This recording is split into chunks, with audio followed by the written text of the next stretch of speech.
live at BSBA HRM 13N. This is GRP2 News Report.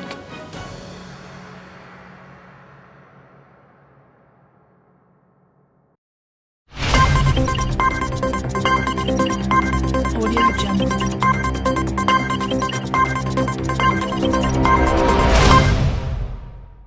This is Kisho Denshal reporting from HRM TV. Search, explore, discover. We HR will fight together. A pleasant afternoon to everyone. I'm about to discuss the Topic 1 Selection Method Standards under the Lesson 4 Selection and Placement. Personnel selection is the process by which companies decide who will or will not be allowed into organizations. Several generic standards should be met in any selection process. We focus on 5. The first is reliability, second, validity, third, generalizability, fourth, utility, and the last is legality. Reliability. It is the degree to which a performance measure is free from random error. It involves measuring characteristics of people to determine who will be accepted for job openings. This simply means that the organization is selecting applicants based from the characteristics that they are looking for, such as physical or cognitive abilities and personality. Most measurement in personal selection deals with complex characteristics like intelligence, integrity, and leadership ability. However, to appreciate some of the complexities in measuring people, we will consider something concrete in discussing this concept, which is the measurement of height. For example, we are measuring an applicant's height. Let's say that an applicant we measure turns out to be 6'1" and 4/16 inches tall. It would not be surprising to find out that a coworker measuring the same person the second time found that the applicant's height is 6'1" and 12/16 inches, as seen on figure 2. Even though a person's height is a stable characteristics, we can say that each time a person is assessed, we might be making slight errors. We can estimate reliability in several different ways. However, most of these rely on computing a correlation coefficient. The correlation coefficient is a measure of the degree to which two numbers or sets of numbers are related. It expresses the strength of the relationship in numerical form. A correlation of +1 shows a perfect positive correlation, and a correlation of -1 shows a perfect negative correlation. No specific value of reliability is always acceptable.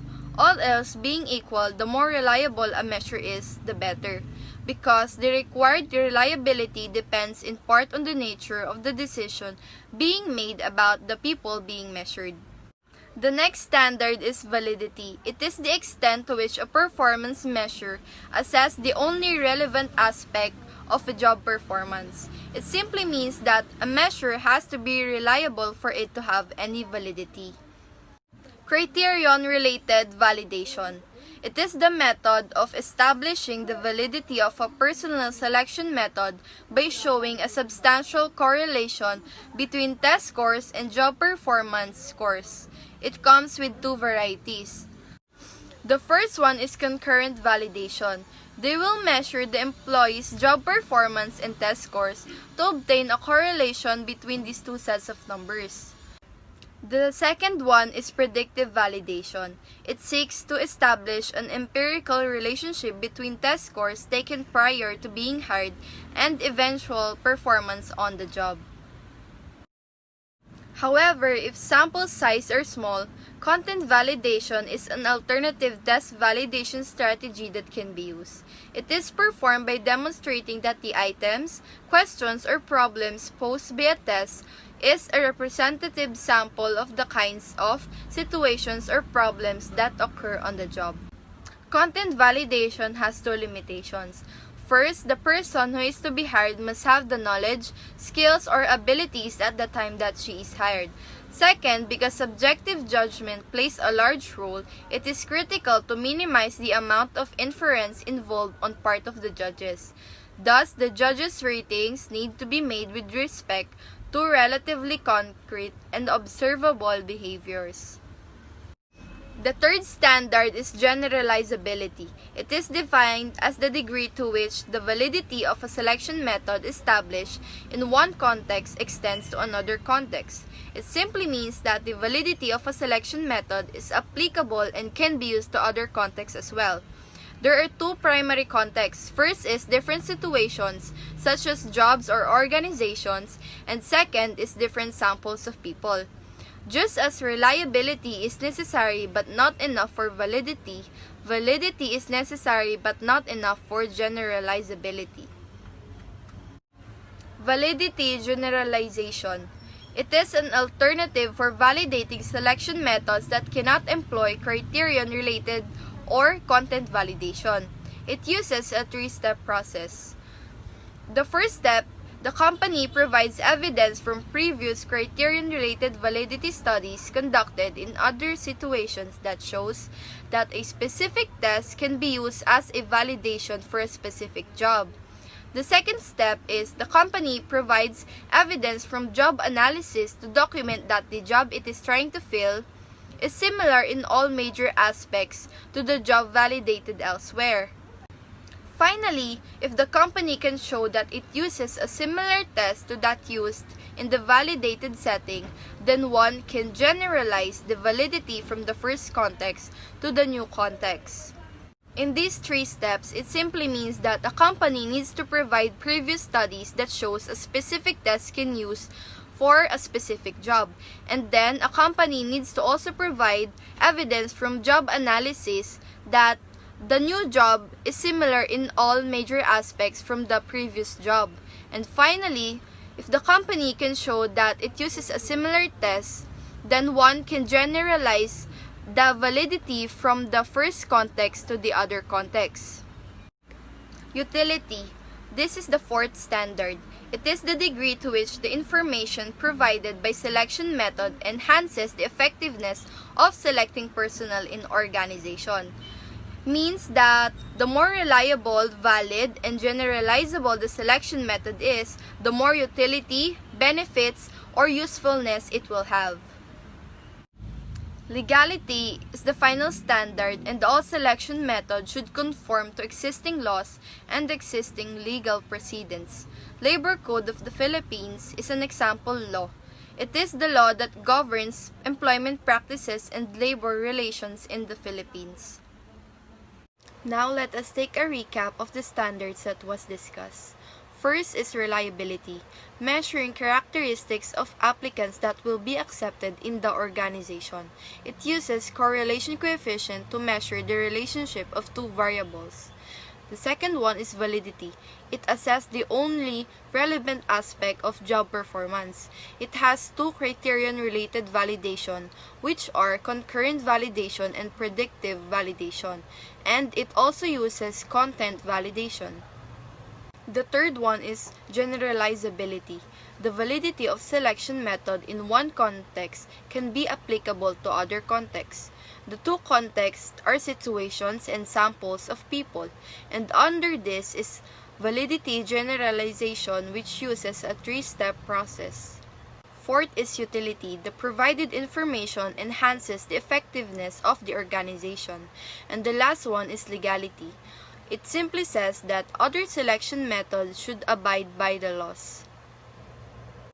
This is the end of my report. Again, this is Kisho Denshal reporting from HRM TV. Search, explore, discover. We HR will fight together. Audio Jungle.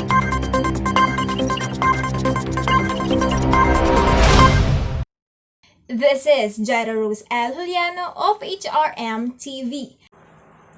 In a company, they do not just let any people to be their employee. It takes process, steps, and tests to pass for them to prove that they are qualified in a particular job. I will present to you the different types of selection method. But first, let us define what is selection. Selection is the process of differentiating between applicants in order to identify and hire those with greater likelihood of success in a job. So, selection of employee is essential to retain new talents. If you fail to pick up the right candidate, you might find yourself looking for a replacement in just a few months, which may cost time, effort, and money.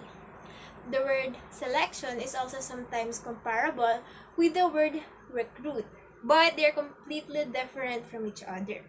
Let me differentiate these two.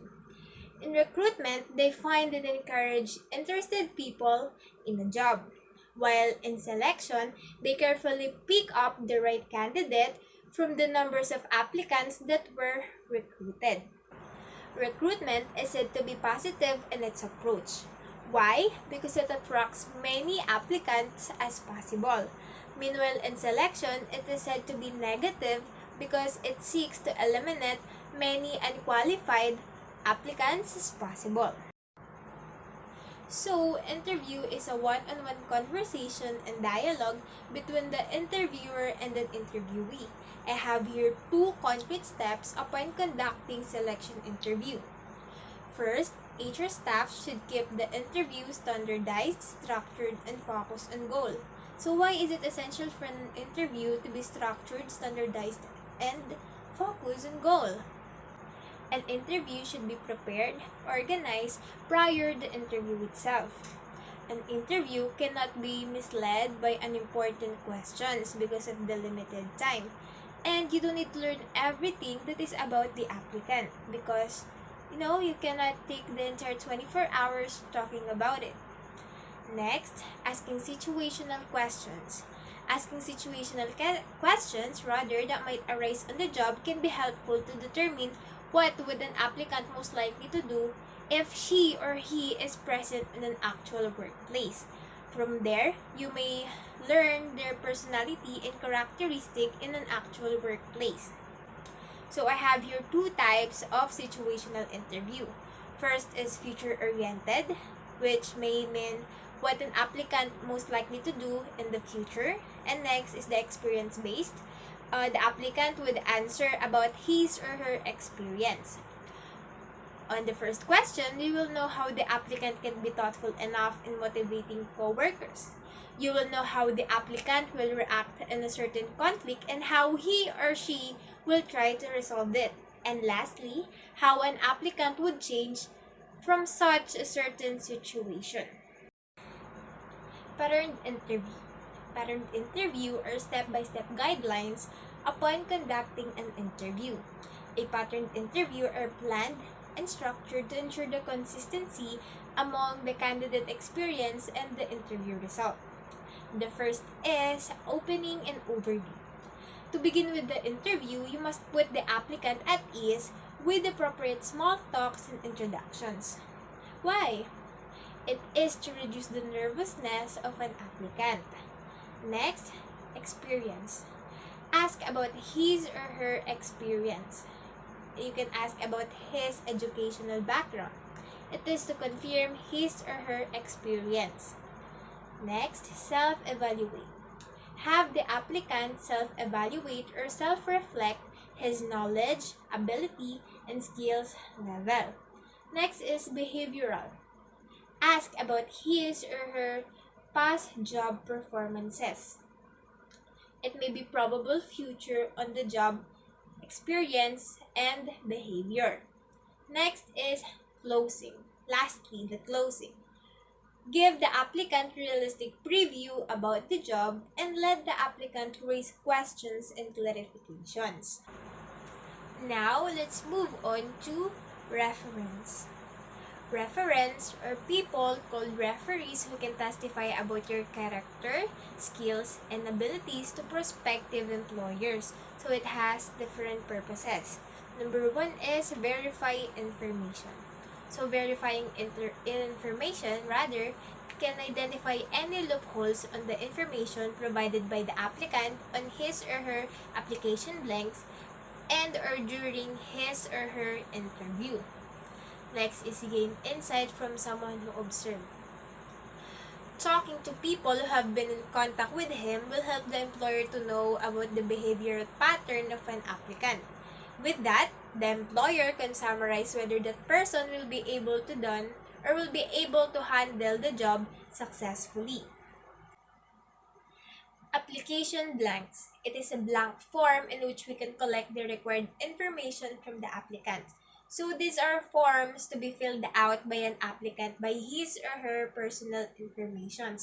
So these resumes or bio data can be referred as the application blanks. So the employers carefully review it and verify every information. Background checking. Background checking is when an employer confirms the information provided by a job candidate. So background checking is checking the validity of all the information provided by the applicants, maybe on his or her resume or during his or her interview. It consists of the following. Number one, verifying academic credentials. Some applicants list academic degrees that are never obtained, and some also list education institutions that are never attended. Those things has become the common falsehoods on resume or application blanks nowadays. Next, verifying previous employment. Some people include false employment history on their resume. The professionals should contact previous employers to verify the dates of employment, job title, duties performed, and the reason of withdrawing from the previous job. Next is criminal background check. So it is important. Criminal history of the applicant is for the trust and security purposes of the workplace. Next, physical ability test. Physical examination or physical abilities test is a routine test by doctors or primary care provider that performs to check your overall health, especially your physical health, because of the two purposes. Number one, to see whether the candidate is physically fit to the job. So there are jobs that requires physical strength. See, for example, the firefighters, the security guards, the lifeguards. Alright, physical strength are required. It cannot be done with people that are weak with physical health. Next is to prevent injury or damage to the health of employees by placing them in a proper job situations. So it is essential or important to identify any issues that may be medical concerns in the future. So there are different tests in the physical examination. The muscular tension, the muscular power, the muscular endurance, cardiovascular endurance, flexibility, balance, and coordination. Next is cognitive ability test. Cognitive ability tests differentiate individuals based on their mental rather than physical capacities. So, if the physical examination, it tests the physical health of the person. In cognitive tests, it examines the mental ability or the mental capacity of a person. In examining mental capacity, there are different abilities to be measured, but we will only focus on these three: verbal comprehension, quantitative ability, reasoning ability. So, in verbal comprehension, it refers to a person's capacity to understand, use, or written, spoken language. So, it may include listening comprehension and the reading comprehension. Next, quantitative ability. It is concerns the speed and accuracy with which one can solve arithmetic problems of all kind. So it refers to quantitative information. Functioning quantitative information such as average, age, profit and loss, height, distance, simple interest, etc. Next is reasoning ability, a broader concept. It refers to a person's capacity to invent solutions to many diverse problems. So it is designed to assess the applicant's critical and logical thinking, especially in inventing a resolution in a particular situation. Next is personal inventory. So personal inventory, it attempts to categorize individual on what they are or what they are like. In physical tests and cognitive tests, it attempts to categorize the individuals on what they can do based on their abilities. In personal inventory, it measures the personality of a person, and it attempts to categorize on what individuals they are like. I have here 5 categories. Extroversion. If you're sociable, talkative, expressive, and assertive, you're an extroversion. If you're emotionally stable, non-depressed, and content, you're in adjustment. If you're courteous, trusting, good-natured, tolerant, and cooperative, rather, you're in agreeableness. If you're dependable, organized, persevering, and achievement-oriented, you are in conscientiousness. If you're curious, imaginative, artistically sensitive, and broad-minded, you belong with openness to experience. Next is work samples. Work samples attempt to stimulate the job on pre-hiring context to observe how the applicant performs in a stimulated job. So I have here 3 examples of work samples. Number 1 is work sample test of trainability. These tests are through a period of instruction and expected to learn a task involved in the workplace. Next is stimulation of an event. So this test presents the candidate with a picture of an incident. The applicant have to visualize a certain situation or an event, and he or she should answer what he would do or she would do if a certain event would most likely to happen. Next is low fidelity simulations. The test presents the applicants with descriptions of work situations, and there are different choices.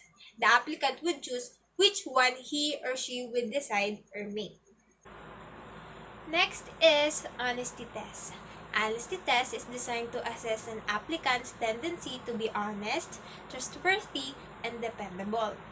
If an applicant lacks of integrity or dishonesty, it can be associated with counterproduction such as theft, violence, disciplinary actions, absenteeism, etc.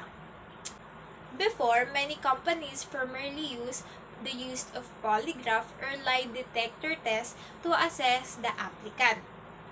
But soon, the Polygraph Act of 1988 was implemented and banned the use of polygraph upon screening the employees. So paper and pencil honesty tests are nowadays used. It is psychological test designed to predict applicants' proneness to dishonesty. However, some says that this time, this test can be prone to producing a high percentage of false positives. Lastly, drug test. A drug test looks for a presence of one or more illegal prescription of drugs in your urine, blood, saliva, hair, or sweat. So what is the importance of drug testing? Number 1, for the workplace safety and security purposes. Number 2, to deter applicants from abusing drugs. And lastly, to comply with the state laws and federal regulations. That's all for the different types of selection method. This is Jara Rose L. Juliano of HRM TV, and demand info on the go. Better from today, learn than yesterday.